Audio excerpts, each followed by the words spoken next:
শ্রী জগন্নাথ দেবের স্নান যাত্রার মাহাত্ম্য। স্নান যাত্রা হলো জ্যৈষ্ঠ পূর্ণিমা তিথিতে অনুষ্ঠিত শ্রী জগন্নাথ দেবের অন্যতম প্রধান উৎসব। এই দিন শ্রী জগন্নাথ মন্দিরে ভগবান শ্রী জগন্নাথ, বলভদ্র এবং সুভদ্রা দেবীকে রত্নবেদী থেকে বের করে স্নান মণ্ডপে আনা হয়।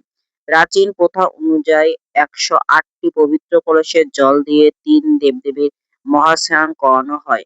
এই জল বিশেষ কুয়ো থেকে সংগ্রহ করা হয় এবং বৈদিক মন্ত্রোচ্চারণের মধ্য দিয়ে অভিষেক করানো সম্পন্ন হয়। এই মহান স্নান ভক্তদের কাছে পবিত্রতা, ভক্তি এবং ঈশ্বরের আশীর্বাদের প্রতীক।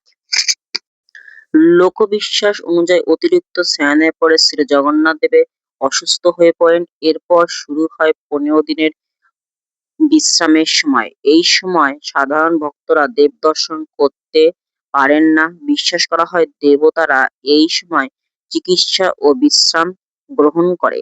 বিশ্রাম শেষ হয়ে দেবতারা নবযৌবন রূপে ভক্তদের দর্শন দেন, যাকে নবযৌবন দর্শনও বলা হয়। এরপরে অনুষ্ঠিত হয় বিশ্ববিখ্যাত রথযাত্রা, যখন শ্রী জগন্নাথ দেব, বলভদ্র ও সুভদ্রা দেবী রথে চড়ে গুন্ডিচা মন্দিরের উদ্দেশ্যে যাত্রা করেন। স্নানযাত্রা শুধু একটি ধর্মীয় আচার নয়, এটি ভক্তি, সমতা ও মানব কল্যাণের এক অনন্য বার্তা বহন করে।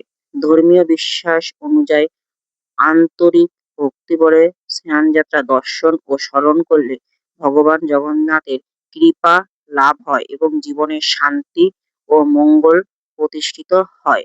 জগন্নাথ দেবের ভোগ দর্শনে সকল দুর্ভোগ দূর হয়।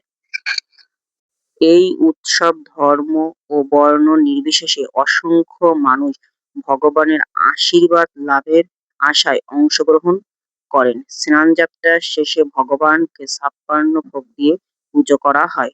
ধন্যবাদ। জয় জগন্নাথ, জয় বলদেব, জয় সুভদ্রা।